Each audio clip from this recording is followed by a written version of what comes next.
Hello, everyone. It's Jody. Okay, so I am so excited for this podcast. I've actually been talking about having a podcast before even getting all the pieces in order, but I'm really excited to be here and recording episode 1 of Food Rebel. So, in this episode, I thought I would just let you guys get to know me a little bit more. And why I actually wrote a note about what this podcast and episode is going to be about. And I wrote, who the heck am I and why do I care so much about food? So that's what we're going to talk about today, because if you get to know me and you're like my family and my friends all know that food and health and the way the world is with food and health is such a big deal to me. And it really is this way that I see things. And it's just such a different way of seeing things than the way that I, for most of my life, knew. And really, what I believe part of my mission here is, as a soul on earth, is to tell you, to show people the truth about food, the truth about being able to heal yourself, being able to heal your own body, where actually you're just allowing your body to heal itself and getting out of the way and doing your part there. And, just seeing things differently, breaking the norms. That's why I really resonate with this food rebel, because I kind of have always been a rebel in the sense that I don't like the rules. I question the rules a lot, and I question why things are just the way they are, and why do people just sometimes accept, well, that's just how it is.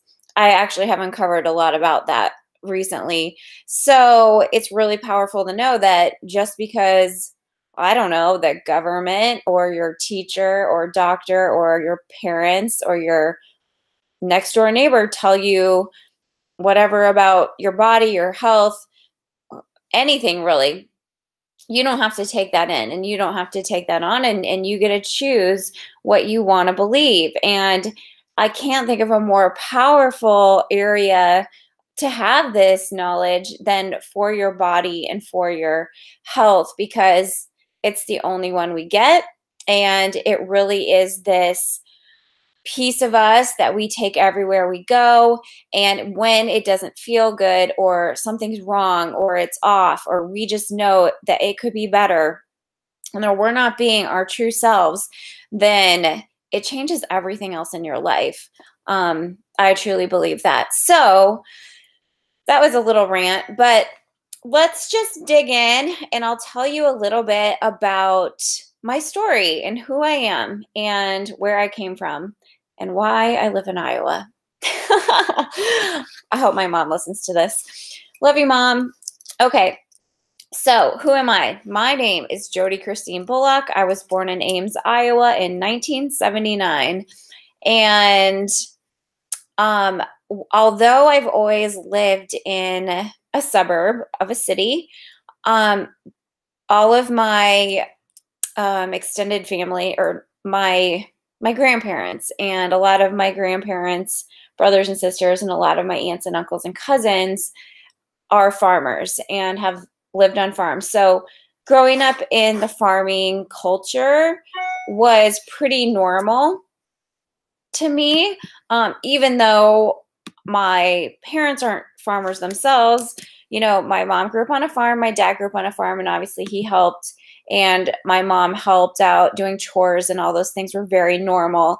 And being the type of Midwest family that we are and were, it was really common to go to grandma's house.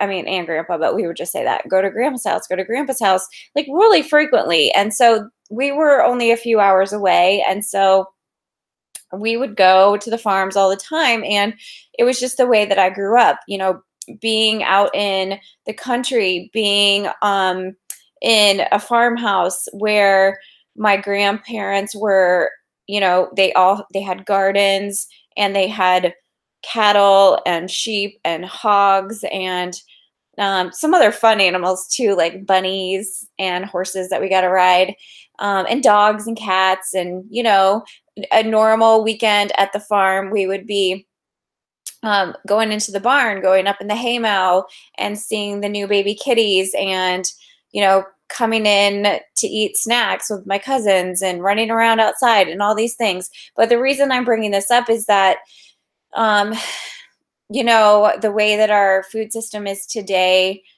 it's different than original farming. But I really do appreciate farmers so much, and I appreciate the idea behind eating from the earth so much and eating naturally and organically, even in the sense that it's real, right?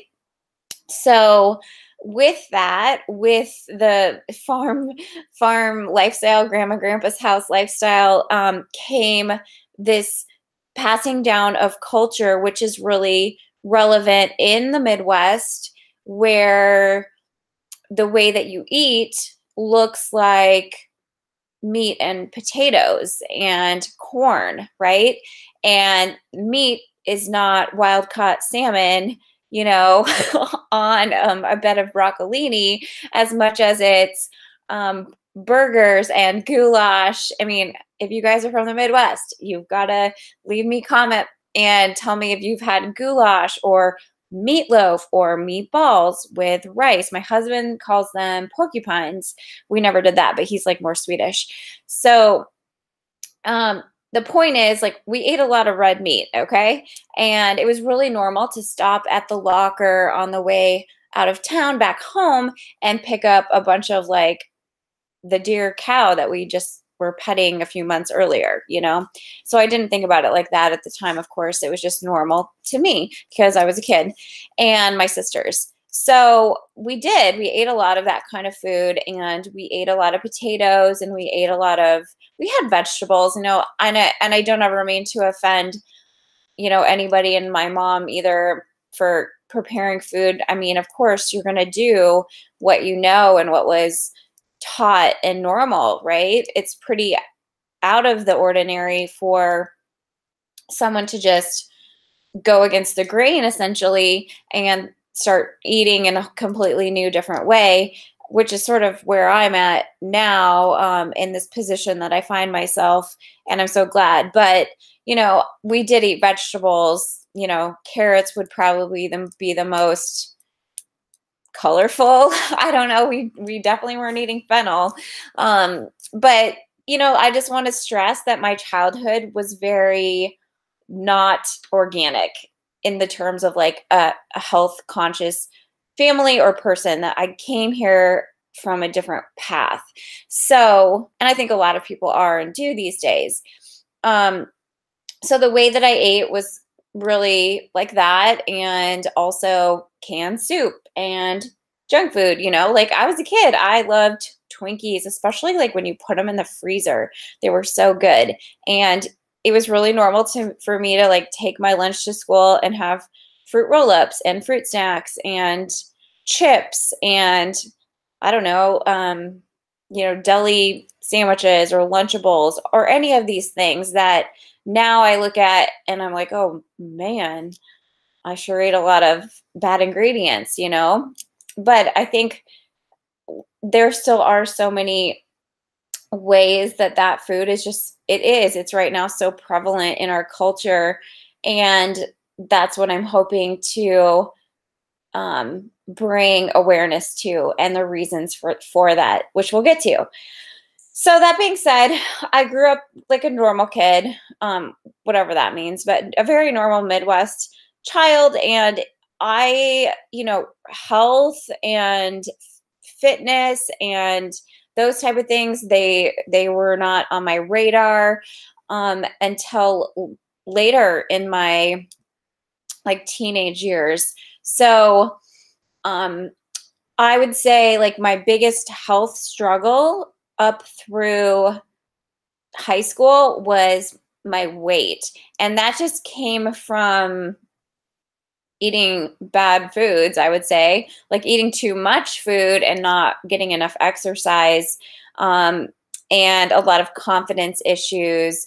I went to private school, and then I very rapidly and abruptly transitioned from 8th grade to high school, going from a class of like 8 kids um, to the largest high school in my state with 400 to 500 kids and all the other classes there. And I just kind of felt like a nerd. And I was a nerd, but that's okay.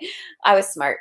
And so it was like very kind of withdrawn and, I don't know. I just turned to food for comfort, I would say.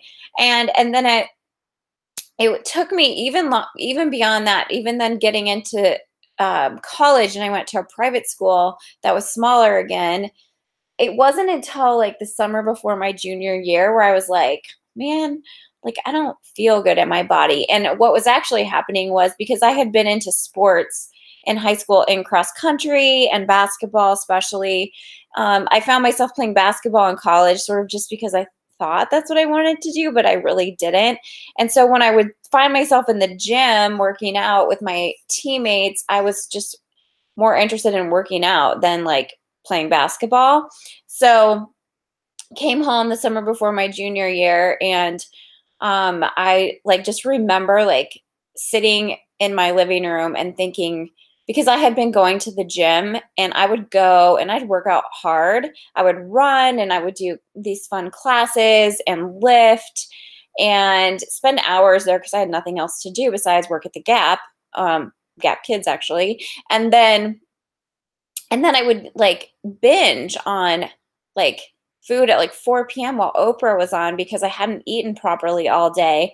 And then I remember sitting there going, before I like dove into a bag of marshmallows one day, I remember thinking to myself, well, gosh, like if I didn't just eat this, I probably would be getting really good results from all my hard work and all my effort. That I'm doing with exercise. So exercise was really my first lead in and love. But it was that summer of my junior year where I was like, hello, if I pay attention to what I eat, I'll change my body. And it wasn't even so much my health, but it was my body. So I wanted to lose weight. And I don't even have like a ton of photos from this time, but I'll try to find one and post it on Instagram or something for you guys. But I just remember my mom was doing Weight Watchers off and on, and she would lose weight with Weight Watchers pretty easily. And it was back before the apps and back before the online stuff. And she had those little books about the points. You guys will know what I'm talking about if you have moms that did Weight Watchers or anyone you know. And I was reading these books and I'm like, this is not hard at all. Oh my gosh. All I have to do is eat a lot of vegetables because they're 0 points.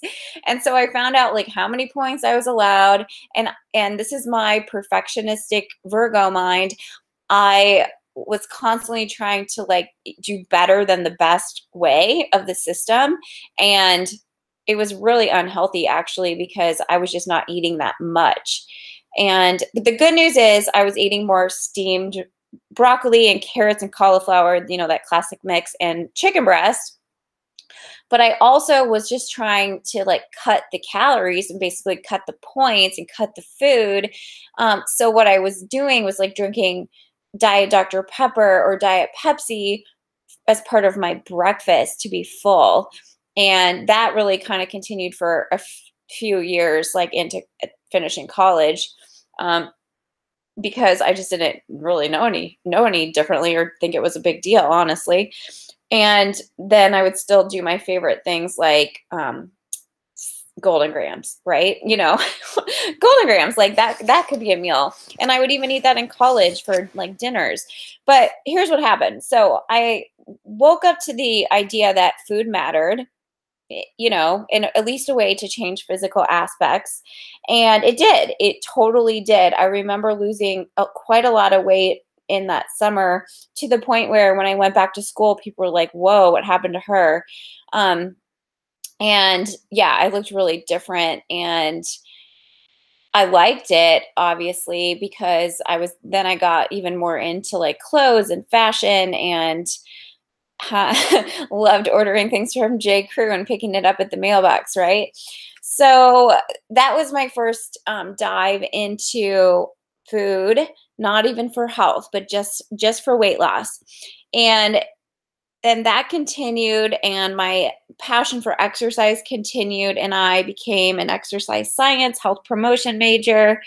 Um, and, even within that, I think I took one nutrition class that was talking about sports nutrition, and it was about electrolytes and hydration. That's basically all I remember. So, um, from college, my career ended up getting me a job at a brand new gym back in my hometown where I was a personal trainer and ended up landing like the Pilates coordinator role because Pilates was so new to my state, to this area.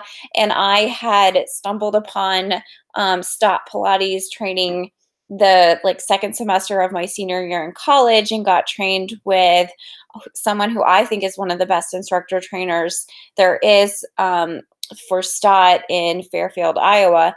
And that really tied in my like years of dancing as a little girl and movement of the body. And it really brought in this powerful aspect of like mind body connection that I was completely unaware of prior to that. So, anyway, I got a really cool job and I was running a Pilates program, basically creating one out of nowhere. And somehow, because I loved it so much, all of my personal training clients ended up being Pilates clients until all I had was Pilates clients. And then one day I realized that, geez, I could make more money if I just had my own studio. So less than a year into my first job ever working for somebody, I decided to open a Pilates studio with a partner who was gonna like help teach a little bit. And then I ended up taking that over and it was very successful. And I actually had it for 11 years. But all these things happened in the meantime. So that's my initial background into health and fitness. So it wasn't until I would say a few years into having my studio that my next level of interest came from being obsessed with the Food Network and learning how to cook. And so I started to apply the ways that these Food Network people were cooking into my own life. However, it was still, pretty minimal, and I was eating, low fat, I would say, like low fat yogurt and aspartame everything and diet everything and skim milk. And it's a wonder I didn't fall over dead if I think about ingredients the way that I do now, which I try not to be too extreme, but I just kind of am. So what happened was I fell in love and I got married, and I decided that I was so interested in helping people to eat well because of what had happened with me. And at this time, I guess I would say that I thought that I knew how to eat well. Obviously, I must have thought that because I thought I could help people, or I had the desire to help people. Yet I also felt like it wasn't enough and I needed more backing behind my name other than being a Pilates studio owner and instructor. So I thought, well, what's the most qualified thing I can do that would really give me leverage? And I thought, okay, well, I'm going to become a dietitian. And so my whole intention, you guys, going back to school to become a dietitian was to be able to teach people how to eat healthy food. Then when I got into it, it turned into this whole learning of disease states, essentially, and like food science and food service management and food buying and costing. And oh my gosh, it was like so intense. And I did that for like 2.5 years, commuting and driving back and forth. And finally, I was a dietitian. And I ended up doing a lot of work with clients out of the office in my studio with food sensitivity testing via blood tests. And so I got sort of really immersed into the gut and digestion. And it was this one subject while I was back in school that I was just so like interested in. I thought, why am I so interested in like stomach acid and breaking down of foods and that type of thing? But I think that we're all on paths and we learn something from every part of our path. And I can see a lot of things that I was meant to learn looking back at at those times in my life from where I am now. And essentially, I was able to connect more of the actual science, physical stuff happening in our body when we eat food from what I had learned in school to the effects that my clients were getting from eating this whole foods based elimination diet. So, I'll do a whole episode on food sensitivity testing for you. But let's just say I started to see trends, very interesting trends among all my clients as far as foods that were showing up reactive. And my clients were getting results that prior to actually working with them, I did not know was possible. So just listen to me for a minute here. I had no idea that, like, today, if you told me that you had, diabetes, if you told me that you had thyroid conditions, eczema, whatever, infertility, that's what I had, I'd be like, oh, well, you can change that. You can heal that, right? You can heal anything. And at this point in my life, though, I had not been told those things. I had not been exposed to those things. I had no knowing of those things. So I had come out of school where basically we were told how to use food to help manage a disease. Like, if you have colitis or you have, what's the word? I'm blanking right now, but it's like when you have those little pockets in your digestive tract kind of full of fecal matter. Anyways, like, don't eat the nuts and the seeds and the popcorn. But it wasn't like, oh, well, actually, here's what causes that in real life. In reality, the answers are known, the root causes are known, and what you have to do with your diet is X, Y, Z, and you can expect to fully resolve that. None of that was like on my radar. So then I was starting to work with clients. I remember I had this one client who came in. She was so like awesome, but she was so uncomfortable. And I ended up getting a lot of clients that had digestive issues, right? Food sensitivities. And so like a lot of this is like what would be considered IBS, which is a lot of, confusion in the health world as far as Western medicine. You're told you might have it in your head. It's anxiety. It's stress. You're making it up. I don't know what to do. Take this drug. And to me, I was like, okay, that's the easiest one. That's the easiest one that I work with people. It's like they came in, we test their blood. It's you're reactive to all this stuff. We take it out. I teach them how to put whole foods back in from lowest reactive and on. And they would come back and they'd be like, I lost 10 pounds in 7 days. Oh my gosh, I feel so good. Whoa. Like all this inflammation dropped. It just fell away. And I was like, holy cow. I was just going to say the bad word. I don't know if I'm going to swear on my podcast yet or not. But yeah, that is what was happening. And so it was so good for me to see that firsthand. Like here they would come in and a couple weeks later they would be like, cool. And their biggest problems was like going out to eat, and which still is a big problem and part of my mission too. So, it was a really revealing time in my life because I started to learn that it didn't matter what I had been told before and that food heals. That's what I got from that. You can heal your body very powerfully through your diet. Now, I did not know what I know now then. I did not know why people had IBS. I didn't know why people had Crohn's disease. I didn't know why people had eczema. I didn't know why people's hair was falling out or why they had fatigue. I didn't know why they had migraines, but I knew that when they changed their food, It was a huge, powerful healer. It's not the only thing. Um, it's just a huge thing. It's our tool. So today I know that food is our tool that we're given on earth to not only just feed ourselves, to fuel ourselves, but to heal ourselves. It is medicine all the way, for real. Miraculous medicine. And there's so much depth to this that's going to be part of my podcast. And also spirituality is part of what I'm going to be talking about as we go forward, and on and on and on too, because that's part of the healing. That's holistic health. So from that point, I'll try to fast forward this so you guys don't tell my whole life story. But what happened was I started to run into problems with my own body, even though I felt good, I felt healthy, I was in shape, I could run a long ways for a long time and work out for a long time.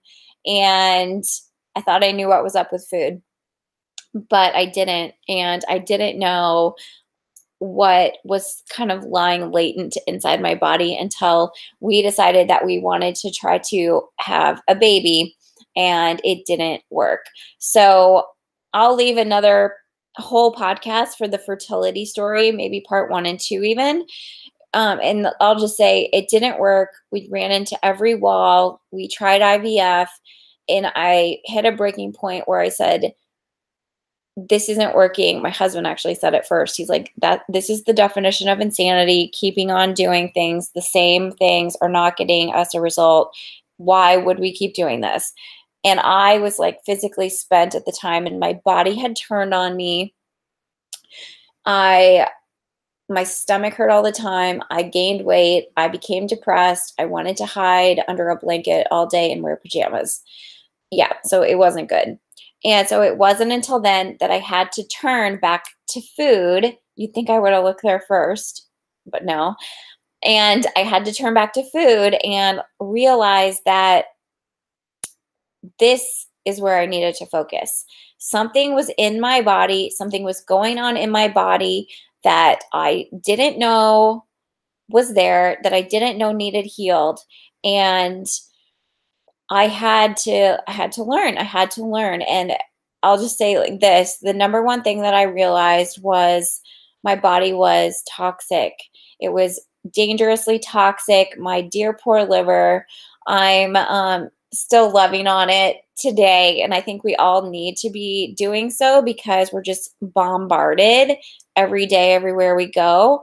Especially if you don't pay attention to food, to health, to skin stuff, to body stuff, it's everywhere. And you have to be the one that stands up as an advocate for yourself and says, I'm willing to learn. I'm willing to see. I'm willing to look at this stuff that I probably don't want to look at and see what's really going on, because it's not good. Let me just say that it is not good. And I went very quickly from skeptical where some of my friends that were starting to become mothers were talking about non-toxic cleaning products and eating all organic. And I was like, what's the big deal? And I was still drinking, Diet Pepsi, before I figured all this out. And so I went from that place of, it's not a big deal. I'm a dietitian. I'm healthy. I eat non-fat yogurt and granola bars for breakfast. And quickly, only because I had to, only because my body didn't work anymore, only because I lost this thing that I deeply took for granted, my health, my physical well-being, my appearance, my mind, my emotional capabilities, it was gone. It left. And I wanted it back, and I was not going to not get it back. So I looked at everything and I was like, holy shit, the world is toxic, because it is. Most of it is. And I know there's a reason that my soul landed smack dab nearly in the middle of the United States, in the farmland, in the corn state, land of, soybeans, and here I am, the one that's kind of the food rebel, right? Breaking the rules and trying to show people, I don't want you to have to get to the place that I had to go to, because most people that I have worked with, they are not in a good place. They're suffering and struggling. They've dead ended themselves out of Western medicine. They've even gone into other holistic modalities most of the times that haven't gotten them all the way there. And the answer, so why? I kept asking, why not? What is going on? What's missing? What's wrong? And by the time came to me, they already knew that food was a big component, but it still wasn't enough. And so this is what we need to shine a light on. And this is what I'm going to keep talking about, because I don't want every single person to have Hashimoto's before they decide they need to clean their diet up. Or, I don't want their kid to have some kind of allergy or health condition or scare or any of that before they decide, wow, our family needs to like wake up and become conscious eaters. Don't wait for that. Like, I'm so thankful that before I had my baby that I learned all of this, and we all need to learn it. It's sort of like unlearning, but we need to educate ourselves now so that we, especially as women and as parents and people who care about this cause, will teach it to the young age, to teach it to our children, to teach it, to get it into our schools, to form a movement so that we don't grow sick children and diseased children and all these preventable things and all these curable things that are currently going on. It's so insane to me that more and more people aren't knowing this. And, I think we will. I think it's moving. But I was actually listening to a Facebook Live from a coach that I love, a business, like a money mindset coach. And she was talking about how, like when you know what you're here to do, if you're a coach of any kind, that your job is to tell people what you know and to help them and to share your message. And she used this example, like, it's like what they say, if somebody had the cure for cancer, you would go and tell everyone. Well, guess what, you guys? We do have the cure for cancer. Lots of people have cured cancer. You can even go into my YouTube and listen to an interview with Jessica, one of my good friend's sisters, and she's my friend too, about how she cured her ovarian cancer in 7 freaking weeks. So let me be the one that also screams, we know how to cure cancer. We know how to heal. We know how to let ourselves heal. And we need to look at our food. So it was like this wake up call where I was like, what is going on? Why do I feel so lit up and happy when I drink a green juice? And who cares that I saw green juice on the Housewives of New York and Bethany Frankel drinking it first without the label on, and I knew it was Blueprint. I figured it out. But anyway, I started doing that, and I started to incorporate organic food, and I started to dump all the toxic chemicals out of my house. And guess what? My body woke up and it started to come back. And it came back so much from the point where in the midst of my fertility treatments, I was crying on the laundry room floor to my sister going, I just want to be happy again. Like, that's how bad having a health condition feels to people. That's how bad not being able to understand this own body your soul is living in is like. Do you know what it's like to be like, I just don't understand why I can't feel energy. I don't understand why I can't lose weight. I don't understand why my skin is breaking out. I've gone through that too. That's another episode. It's taking back your power to know and understand that the answers are here. And we need to make them very well known, much more loudly and clearly. Okay.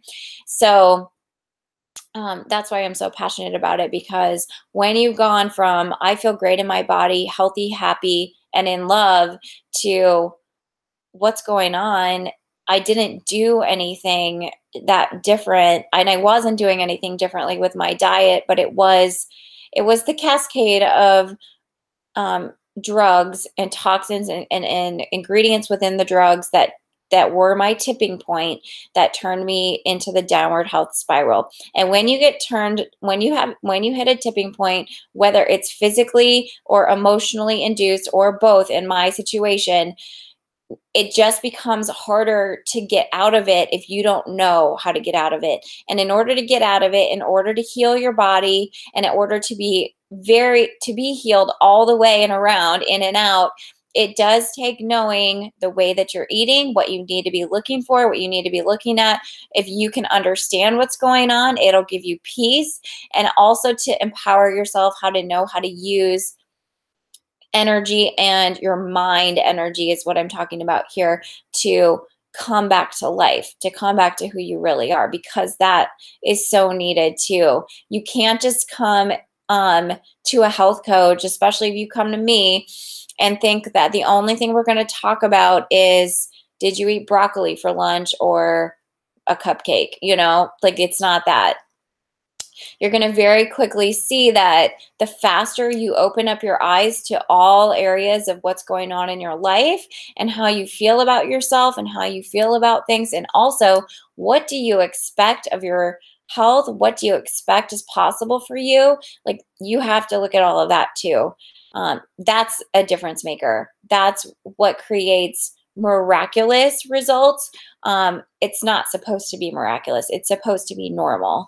That's just how it is. That's the way the universe works. And we all just haven't been told. Okay. So that's what I learned. This is part of my story. I think that's what I'll end with today. I hope I've gotten you interested, but obviously there's all these parts to this, and I have so much to say. I'm excited to be bringing you more information about fertility, about toxins, about cleansing, about a plant-based diet, about healing different types of conditions. I'll be bringing on some of my past clients, even my non-clients, anyone really that's willing to share a huge health transformation, to get it known in the world that this is normal and possible, and all kinds of really cool stuff. And also the things about the political scene in our food industry, and things that maybe the food industry doesn't want us to know that we deserve to know and have the right to know, all of that and much more. So stay tuned, you guys. So right now I'm recording episodes on YouTube to have them housed here too.